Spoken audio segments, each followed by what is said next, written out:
Imagine if Moog had stopped short of making the Minimoog a self-contained pre-patched unit, but had designed the synth using some of their existing VCO, VCF and mixer modules, plus some more functions like a simply-based ring modulator, Oscillator Sync, a complex LFO, 2 sub-oscillators and a high-pass filter, all while keeping the sound of the most revered oscillators RA Moog had ever made.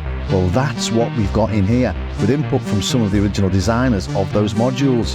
The keyboard is the NiftyCase from Creatorja with the addition of some beautiful custom American walnut cheeks, and this adds an ARP, a sequencer, an extra LFO, different voice modes, velocity and aftertouch, and add this all together and we have the MiniMod Keys from AJH Synth, and it sounds absolutely fabulous.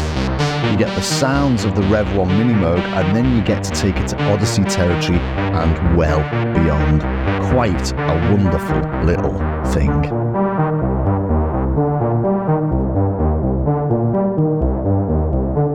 So as a complete package, it's a really unique take on the Minimoog, and they've been making these modules since around 2016, and the meticulous attention to detail has brought them some really prominent fans, including Hans Zimmer, who, as well as using the modules in his setup, apparently used the Minimod all over the Dunkirk soundtrack. Hearsay has it it's his favourite little mono, and that's probably because these aren't any old Minimoog style oscillators. There were in fact 3 different revisions of the Minimoog oscillator. These are based on the very first one, the RA Moog. These are really, really rare. There was only about 300 ever made from the 17,000 original Minimoogs. And that's because the originals had tuning instabilities, which is why so few were produced. But modern electronic components and a dash of AJH wizardry has fixed the tuning while retaining the sound of the originals. So these are pretty special indeed. And I've got no idea what a fast switch dual transistor Schmitt trigger core is.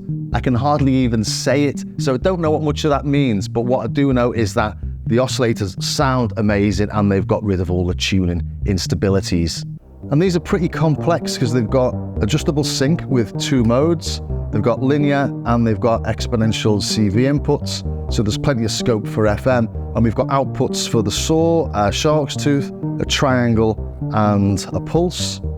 We can adjust the pulse shape there, so we're not limited to the sort of 5% and 25% or whatever it is that you get on the Minimoog. And also we've got PWM CV input as well. So we've got PWM on a Minimoog style oscillator. But most importantly, they sound great.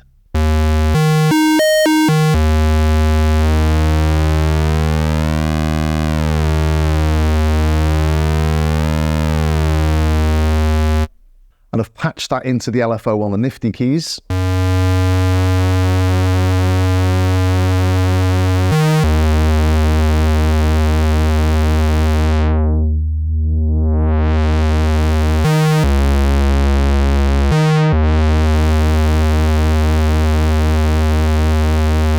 Lovely. I wish the Minimoog could do it that easily.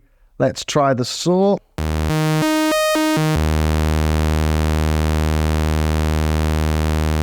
Lovely, nice and bright.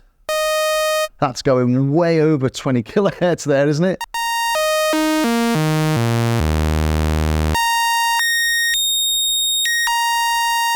Lovely, crisp, clean, just beautiful sounding. Let's move over to the shark's tooth. And the triangle. Nice, both of those, aren't they?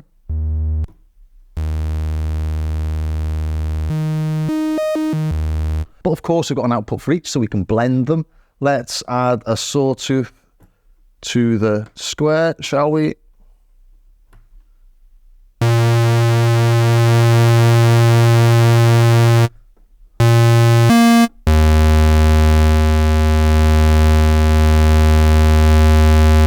And of course, you can't do that on a Minimoog.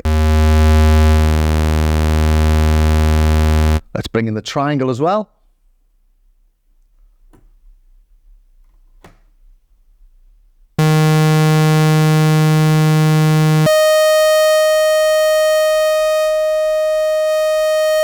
Bit of PWM.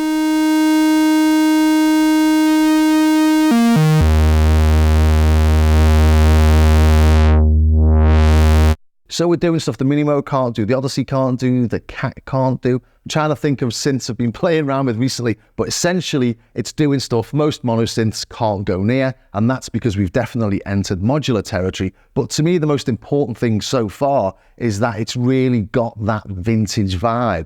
But it's not only the oscillators that are giving it that vintage vibe. This VCA, for example, is based on the RA Moog and Musonics VCA, the one that had the highest level of harmonic distortion and the most revered sound. And here we've got two. You'd normally just use one for the Minimoog sound, but if we bring in the velocity and put this into the master output, we've now got velocity sensitivity.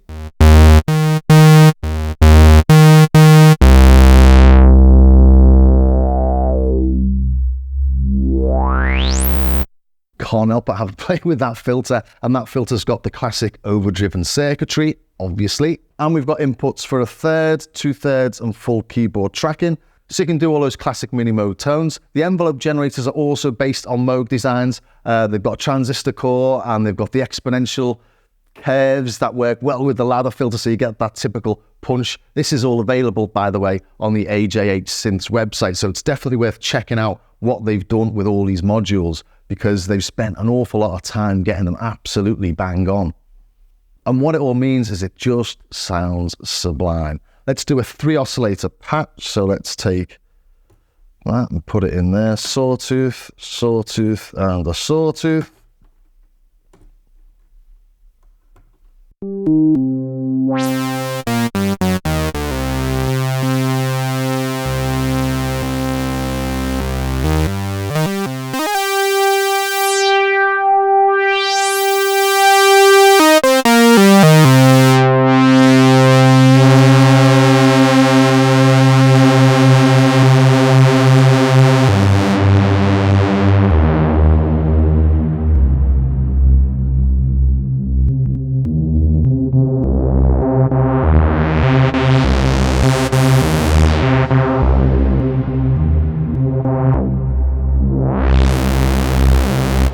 Now the CV for the oscillators is taken from an internal bus by default. So what you normally have to do is just have CV1 going into the CV in of the glide and noise, and that distributes it to the other 3 oscillators. But the NiftyCase has got different voice modes. We've got 1, 2, 3 or 4 voices. So having the 3 oscillators, I've put this into 3 voice mode. To do that, you press function, then you hit 3 voice.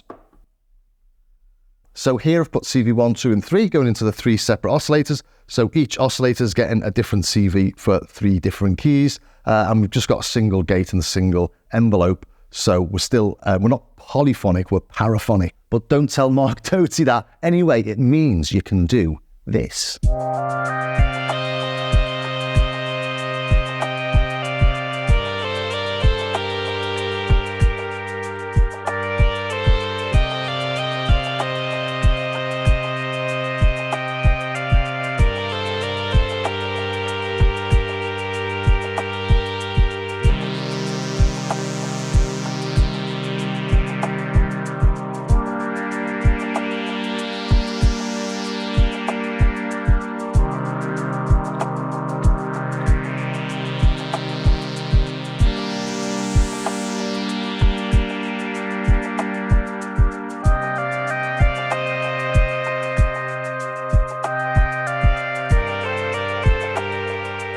Next up then we've got the ring mod, and this isn't any old ring mod. It hasn't got 2 inputs, it's got 3. And if we look here, we've got an X, a Y and a Z, and I've patched in 1, 2 and 3 into X, Y and Z inputs on this. So if I play something, that's oscillator 1, this is oscillator 2. And when you're using the ring mod, you don't hear anything through Z, it's just acting as a ring mod modulation source. So if we turn these down for a second and then bring in the X and the Y and then add the ring mod, let's get them a bit detuned so we can hear something, shall we?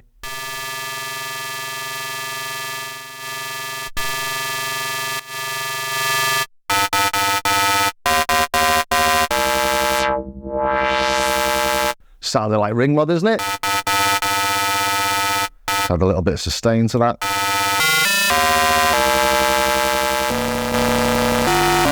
Then bring the oscillators in.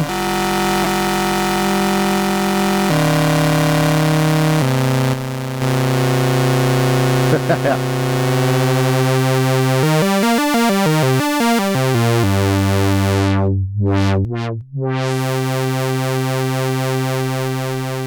now we're in Odyssey territory. Now this isn't a Moog ring mod, it's actually based on the EMS Synthy. It's got the transistor core and all the rest of it like you might imagine. But we've also got a couple of little extra tricks on this. We've got these two subs down here. If we take everything else down and just listen to the X input, we get a sub off that, and we get a sub that's 2 octaves below.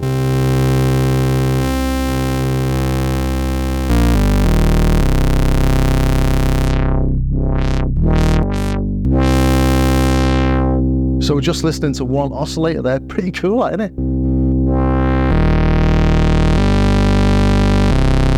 Let's add some ring mod.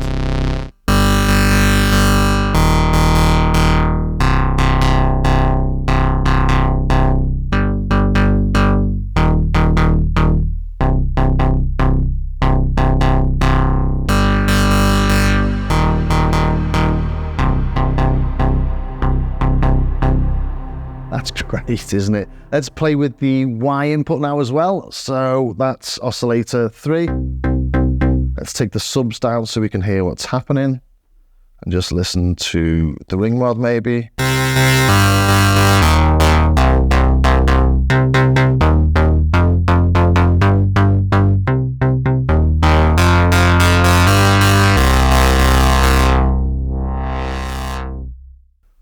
Fat as you like that, isn't it? And this module isn't just a ring modulator, it's also a 5-input mixer. It's based on the Moog CP3, again, all transistors and all the rest of it, but we can use CVs or audio in that, and in the track that's coming up in a bit, I use this mixer to mix a CV from the LFO on the NiftyCase and from an envelope generator to modulate PWM to give a little transient punch at the start of the tone, and then LFO at the end of the tone or all the way through the tone. Just makes it really super flexible to do things like that, because on the NiftyCase itself we've got 2 mults, but only 2 mults, and they've only got 1 input and 2 outputs, so you are slightly limited by that, but it's great to have them. But this just adds so much more flexibility. Once you start using this, you realize you're patching in to this little mixer an awful lot, whether it be audio or whether it be CV. So for audio, for example, you could put your 3 oscillators into there, plus a couple of different waveforms, and bring all that into a single input in the filter. So loads and stuff that you can do with that.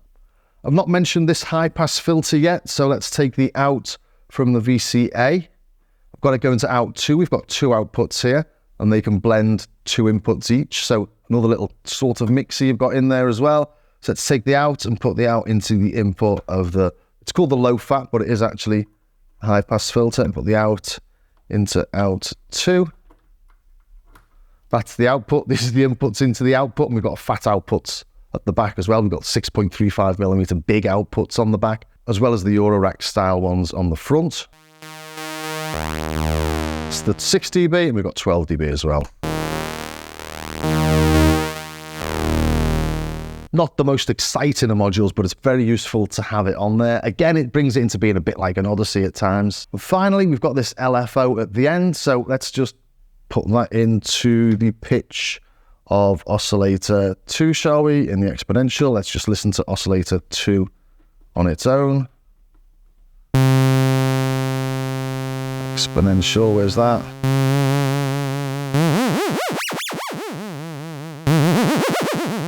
Got unipolar and we've got bipolar. Loads of crazy little waveforms on this. We've got 16 in total, 2 banks of 8, bank 1 and bank 2. If we go to bank 2, there's some really nice weird ones on this. I'll put it into unipolar.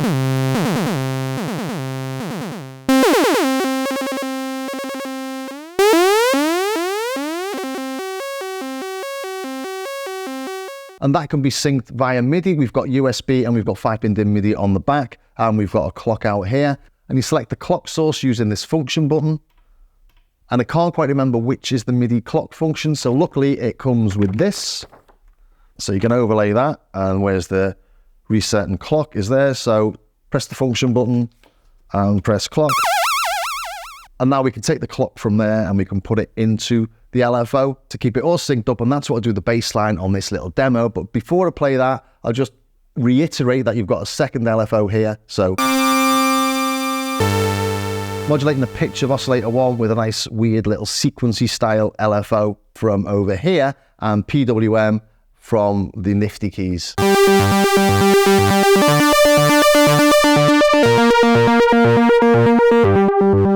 And this has got tap tempo, by the way, so.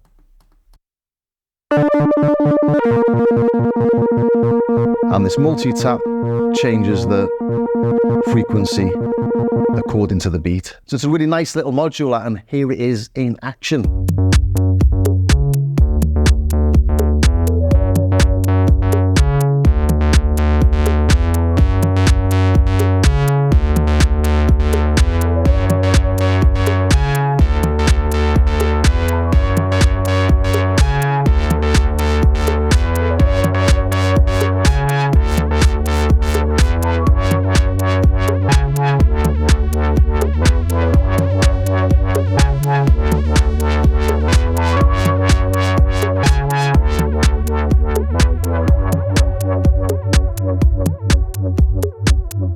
Not looked at sync yet, let's have a quick look at that, shall we? I'm syncing oscillator 2 with oscillator 1 here. You're not hearing anything because I'm not modulating the pitch yet. Let's modulate it with this second envelope. So we've put the envelope into the mult, and one of these is going to the filter and one is going to oscillator 2. Let's turn the CV up.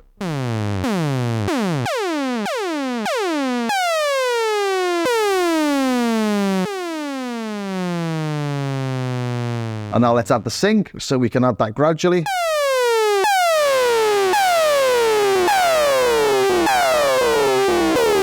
It's almost like half sync that, and then we've got the second sync mode.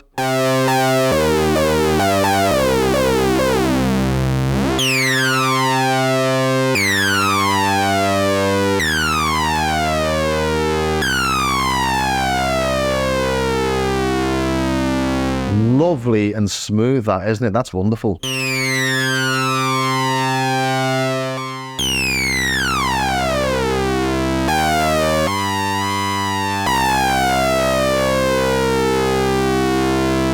And I use that trick on the next little demo, starting with a pulse wave and adding some PWM from an envelope. We're already well out of Minimoog territory, and this gives us a nice little punch to the start of the sound. Well, let's add some LFO to thicken it up. This one's from the NiftyCase, not from the modules. So now we're using 2 sources of PWM on the same oscillator, and now we're out of Odyssey territory as well. And now adding a sawtooth from the same oscillator makes it even punchier.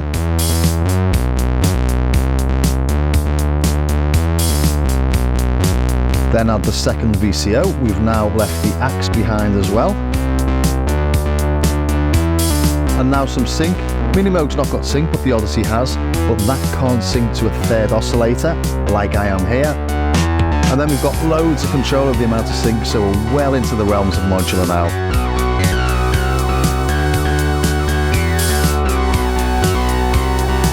And adding some LFO to just one of the oscillators.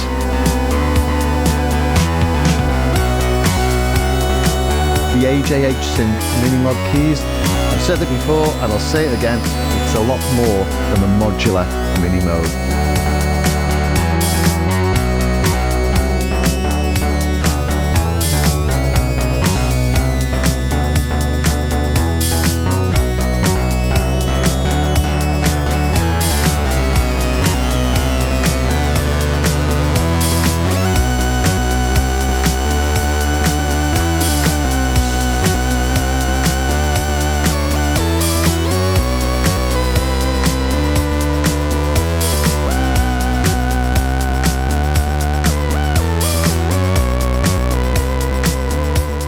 I've had this for months. I've had it for about 6 months, and it's taken me so long to put a demo together because you play around with it, you mix and match all the cables, you get something really nice set up, and then how do you go back and record that and you sort of forget what you've done? So bit by bit, as I've been making this demo, I've been making these little videos, these little sort of tracks, and then try to compile it all at the end, which is not something I normally do, to be honest. I normally do a track or two, but this has been a little bit of a different experience, and that's because it's modular and because you're finding different patches in it. So this next track is just because I was having fun with it.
So there you have it, the Minimod Keys from AJH Synth. You might be able to tell I'm a great, massive fan of this. You know, it just sounds sublime and it just pulls you in. It's got limitations, but the limitations you work within, and that's quite nice as well. You know, you could always do with a few more VCAs or a few more mults or, you know, extra little bits and bobs, but actually it's nice. It's flexible enough. If a Minimoog is flexible for you, well, this just takes it into completely new territory. It's an Odyssey, it's an Axe, it's a Cat, it's a Minimoog, you know, it's all sorts of different things. So yeah, it's really, really nice. The one downside people have mentioned about it is just the fact that it's modular and you've got a lot of patch cables. But if you notice here, I'm not having much difficulty with the patch cables, and that's because I'm using really short ones. It's a really simple solution to what people think is possibly a fatal flaw with these sorts of instruments, but you know, just use a little patch kit. If you've got big long ones, you've got all sorts of mess all over the place. So yeah, top tip, just use short patch cables. So I think that's the only negative I've ever heard about it, but it's not really a negative, just, you know, buy some shorter ones. So I hope you enjoyed that, because I massively have. And if you did, please think about subscribing, ring the bell, join me over on Patreon. This channel is funded by YouTube ads and my absolutely gorgeously wonderful patrons. It costs about the same as a dodgy coffee per month, so maybe just ditch your coffee one day and get some sonic refreshment instead. That's a very cheesy line, but I quite like it. Anyway, also take a look at my Starsky Car website. I've got patches, I've got samples, bits and bobs you can download there. There's some free stuff and there's some cheap stuff. It's nice if you pick up some of the cheap stuff like the TR606 samples going through some distortion units, stuff like that. It just all helps to support the channel. Anyway, thanks for staying to the very, very end, and I'll see you next time.